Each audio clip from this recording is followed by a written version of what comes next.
Hello and welcome to the Lyle Shelton Show. It's great to have your company. This is episode number 26, coming to you from the Good Source Studios in Brisbane. I'm really pleased that you've taken the time to be with me tonight. I'm doing this show because I want to provide some greater context to some of the fake news that we get, to peel back on some of the misinformation and to help us certify our sanity as conservative people who know in our guts that not everything we're hearing in the media is right. I'm going to talk about the pro-life issues again tonight. I know that's often a focus of my show, but there's been some developments in South Australia that I want to keep you abreast of, and also in South Dakota, some reasons for hope there. I'm also going to talk about someone that I had the privilege of getting to know during my time at Australian Christian Lobby, and that is Kevin Andrews. You might have seen in the news that he was not successful in his pre-selection for his seat of Menzies in Melbourne to contest the next election. He'll be a great loss to the Parliament, and I've got a few things to say about that later in the show. But first, I want to go to the situation in Victoria with a bill before the Parliament. Now, a statesman not known for hyperbole has identified what he calls the biggest threat to our democratic freedoms in Australia's entire legislative history. Now, that's a massive claim, and the weight of it should be allowed to sink in. Former Deputy Prime Minister John Anderson, one of the most respected people in Australian public life, made that statement in a tweet last month. And I'm going to put that on the screen for those who are listening on the podcast. You'll just have to take our word for it. But John Anderson is saying that this bill is the greatest threat to our freedom. It's the greatest threat ever legislated by an Australian Parliament. Now, his tweet has been completely ignored, no surprises there, by the mainstream media. Anderson is referring to this bill to be debated in the Victorian Upper House this week. The Daniel Andrews Labor government is seeking to ban what it calls conversion therapy. But in the process, Andrews seeks to further criminalise freedom of speech and freedom of religion. He will even jail anyone who prays for someone who requests prayer for gender confusion. Yes, you heard that right. If someone asks for prayer for unwanted gender confusion or unwanted same-sex attraction, the person who responds to the request could be fined up to $200,000 or jailed for 10 years. This is Australia, folks. Hard to believe. Even parents who gently counsel their child against radical, experimental and irreversible gender treatments will be criminalised. Such is the power of the small but radical LGBTIQA+ political movement. Now, what we've seen here is that this agenda has become so radical that there's even some lesbians, gays and bisexuals who are pulling away from the transgender movement. I want to show you a letter that I saw tweeted today by Bernard Lane, who writes for The Australian and is very aware of the dangers of this gender stuff. But he tweeted this statement from the LGB Alliance, lesbian, gay, bisexual. You notice they've dropped the T, the transgender. Now, this is some unlikely but sensible allies to those of us who have been concerned about this radical agenda for children. The LGB Alliance says we believe that biological sex is observed in the womb and/or at birth and not assigned. So the presupposition behind Daniel Andrews' bill is that gender is something which evil doctors and midwives, what would they know when they see the genitalia of a newborn baby? But they're assigning the gender. And Daniel Andrews' gender suppression, gay conversion bill is designed to stop anyone in any way suggesting to a child that they might be a boy or a girl. But the LGB Alliance, they're on our side here. They're saying that Daniel Andrews' legislation is confusing and dangerous to children and can have harmful lifelong consequences. Thank goodness, finally, for some voices of sense in the gay community. Now, Andrews wants to bake this crazy law under the threat of jail. He's baking it in under the threat of jail. Now, Martin Niles of the Australian Christian Lobby has provided some excellent commentary on the detail of this bill, and I'd encourage you to go to ACL's website or Martin's Facebook page, his YouTube channel. He really steps out the detail in a brilliant, lawyerly way. He's a lawyer by training. The Change or Suppression Conversion Practices Prohibition Bill 2020 flew through the lower house of the Victorian Parliament just before Christmas. Labor, sadly, has long capitulated to radical LGBTIQA+ politics. But what is beyond comprehension is that the Liberal Party also allowed this to be waved through. I've been told that they were just not present for the debate, but that is also a capitulation. They should have stood up and argued the case against it. If the LGB Alliance can argue against it, surely the Liberals, who are supposed to be the party of freedom of speech, the party of freedom of religion, and the party of parental rights, could have stood with the LGB Alliance and argued against this terrible legislation. But this bill crushes all of those freedoms for no logical reason. It gives special powers of investigation to the so-called Equal Opportunities Commission to come after people and organisations.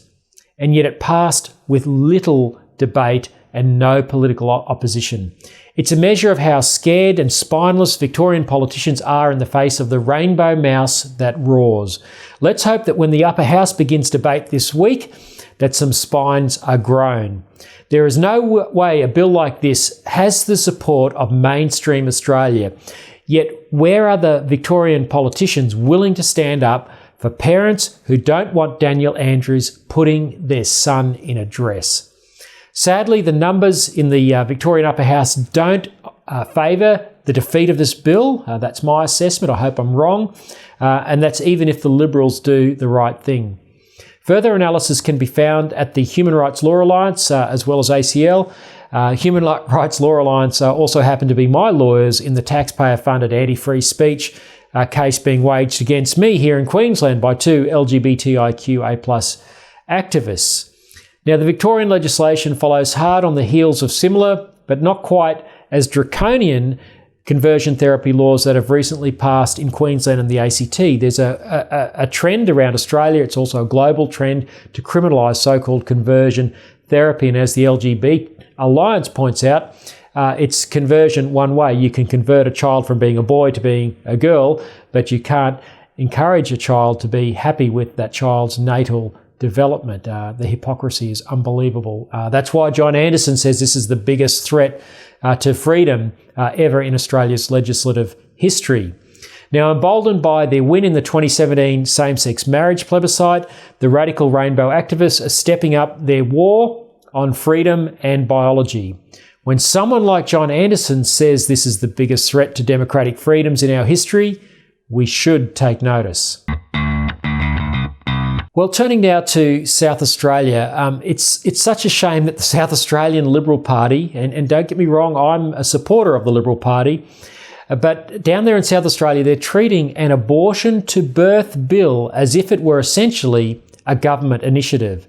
Technically, it's a private member's bill put forward by the Liberals' Human Services Minister, Michelle Lensick, but the Marshall government, the government of Stephen Marshall, is shepherding it through, giving it government time and resources. This is just extraordinary. Sir Robert Menzies, the founder of the Liberal Party and a strong advocate of the natural family and protecting it, would be turning in his grave if he knew what the Liberals were doing to his party today. But thankfully, not all South Australian Liberals have lost the plot. Senator Alex Antich has appealed to his colleagues in a letter to drop the bill, rightly saying it was brutal. He said that the Liberal Party, which I know is not the radical left. Sadly, they didn't listen to Senator Antich. Meanwhile, mainstream media was up in arms recently about a pro-life sign outside an Adelaide Catholic church, and it's there on the screen for those who are watching or listening to the podcast. It's an image of a fetus, and it talks about that this baby can be killed to birth under this legislation, and it's quite true. For all the huffing and puffing about how inappropriate and misleading it was, according to the media, no argument was ever put forward as to why the sign was inappropriate and misleading. They just assert that. The sad reality is the sign is 100% truthful. When people can't engage in a rational argument, they resort to emotion and euphemisms. But none of this explains why a baby, such as the one pictured, should have his or life taken. The abortion to birth bill will be debated this week. The Australian Christian Lobby has more excellent information, including what South Australian residents can do to push back, and you can go to their website to see that. It's on the screen now. The Liberal National Party here in Queensland, thankfully, is overwhelmingly pro-woman and pro-life. Just 3 of its state MPs voted for Labor's abortion to birth bill when it passed the parliament here back in 2018. The LNP here even took a policy to last October's election to review Labor's abortion to birth bill, legislation, act. And this is the first step forward in human rights policy for the unborn, taken to an election by a major political party. So it was a big step. Unfortunately, the LNP didn't fare well at the election. But had they have done so, there would have been some serious review. Now, it's important that South Australians don't lose hope in the Liberals, and they get behind people like Senator Antich, the voice of reason down there. Look, while that's bad news in South Australia, there's been some great news in the state of South Dakota in America. There, the Republican governor, Kristi Noem, she is a superstar. She has put forward a bill at the start of this year into her state legislature to ban aborting babies that have an extra chromosome, babies that are diagnosed with Down syndrome. Now, many of you will know that a few years ago, the country of Iceland boasted that they had eradicated Down syndrome in the country of Iceland. Now, that might sound like a wonderful medical breakthrough, but the reality is it isn't. The reality is what Iceland meant is that they have eradicated all people with Down syndrome.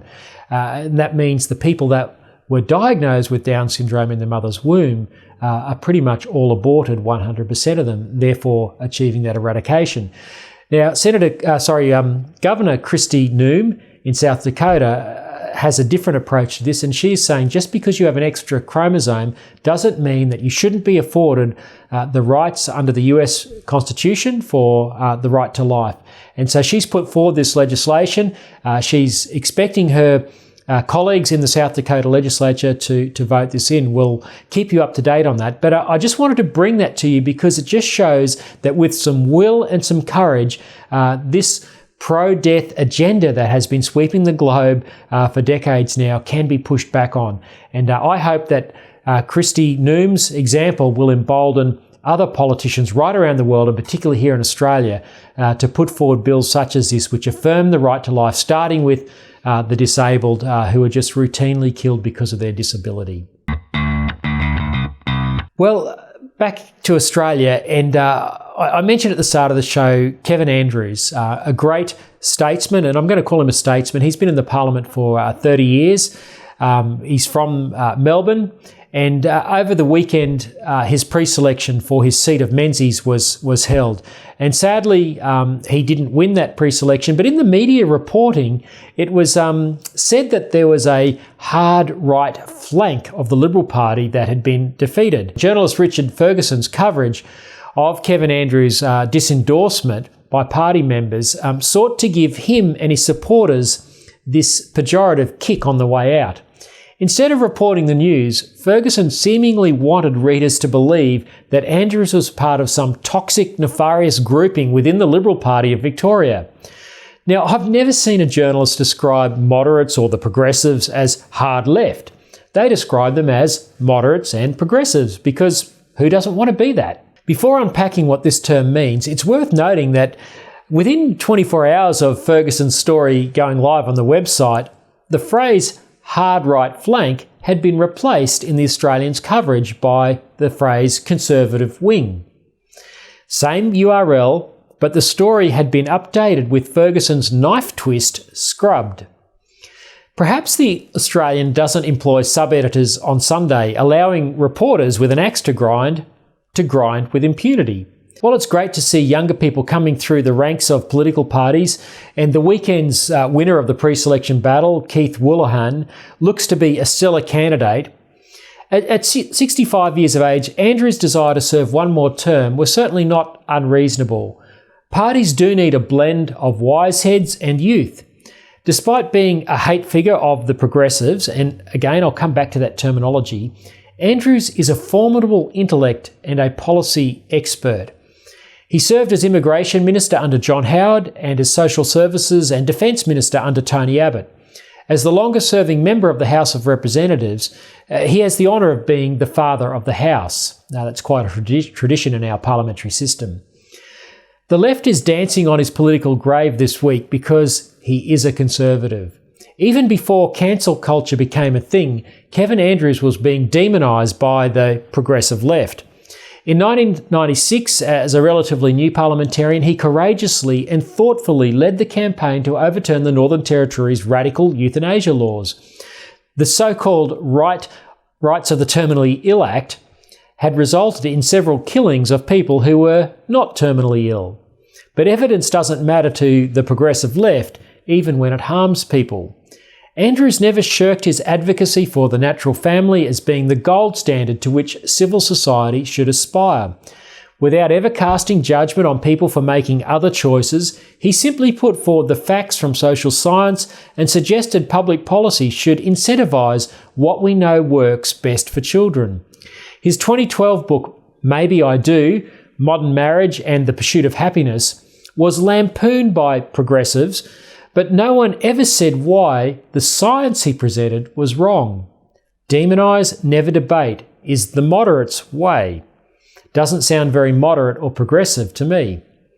It was no surprise when Andrews became one of the leading parliamentary voices of the No campaign in the fight to preserve the definition of marriage back in 2017. He spoke at many of our Coalition for Marriage rallies, and for his trouble is today being derided by progressives as a homophobe. That's identity politics for you folks. If you have a policy disagreement with someone on the left, you must have an irrational and bigoted phobia. If only Australians had listened to the likes of Andrews, the degendering of marriage certainly hasn't been progressive or moderate in its consequences. Freedom of speech and Christianity is about to be further criminalised in Victoria, as we said during the show, and Joe Biden has decreed the death of women's sport in the name of LGBTIQA+ equality. And this is with his transgender mandate for schools sport in America. The longer the rainbow political march, it's Andrews who is looking like the true progressive. Perhaps now you can see why Ferguson wanted to use the phrase hard right flank to describe Andrews and his supporters. It obscures the truth about what he actually stands for. The sooner this deceptive cancel culture word game is up, the better.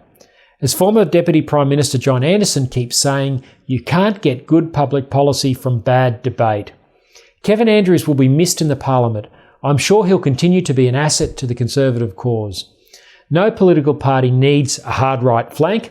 It certainly doesn't need a hard left one either. But a Conservative wing that stands for free, respectful and evidence-based debate is essential.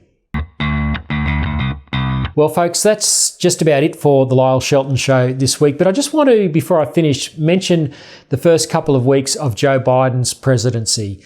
He's passed or signed into law some 46-odd executive orders. These are decrees, essentially, that a president has under their constitution. It means he doesn't have to go through Congress. But two of those orders, many of them have been quite egregious, but one is to undo President Trump's ban on US foreign aid money going to abortion to pay for the killing of the babies of unborn babies of women in poor countries. Biden will now spend $9 billion of US taxpayers' money on abortion in developing countries. That's a terrible executive order. The other executive order that he signed, as I mentioned earlier, alluded to, was to mandate that high schools in America allow biological males to compete with girls in high school sports. As Senator Claire Chandler pointed out this week, this will be the death knell of women's sport. As she also pointed out, what will this mean for the Olympics and for the World Championships? Often this sort of talent is developed in high school and then goes on from there. Are we going to see biological males more and more competing at elite level? And why, this is something which is going to be completely unfair for biological women who can't compete with men with a stronger bone and muscle structure. Well done, Joe Biden, in your first couple of weeks of the presidency. So much for the call for unity and harmony. For the Democrats and for the radical left, unity is they win the culture wars and everyone else must just go along with it, no matter how ridiculous and how radical it is. Well, on that note, and it is a bit of a despondent note, but that's all for this week on The Lyle Shelton Show. Don't forget to get a copy of my book, I Kid You Not, Notes from 20 Years in the Trenches of the Culture War. It's available from lyleshelton.com.au. Don't forget also to get your tickets to the Church and State Summit. Go to Church and State, Google that, and you'll be able to get your tickets there. Cardinal George Pell will be speaking live from the Vatican via video link, and there's many other great Australian speakers lined up for that weekend. I'm looking forward to being there, and I hope to see you there and that we can say g'day. So thanks again for tuning in, and until next week, God bless. The Lyle Shelton Show is a production of The Good Source, hosted by Lyle Shelton. To watch, listen to, or read more content without the SJW PC fact filter, visit goodsource.news. Good, SAUCE.news. Become a Good Source supporter for exclusive access to live and unedited interview recordings, including the conversations before and after the show.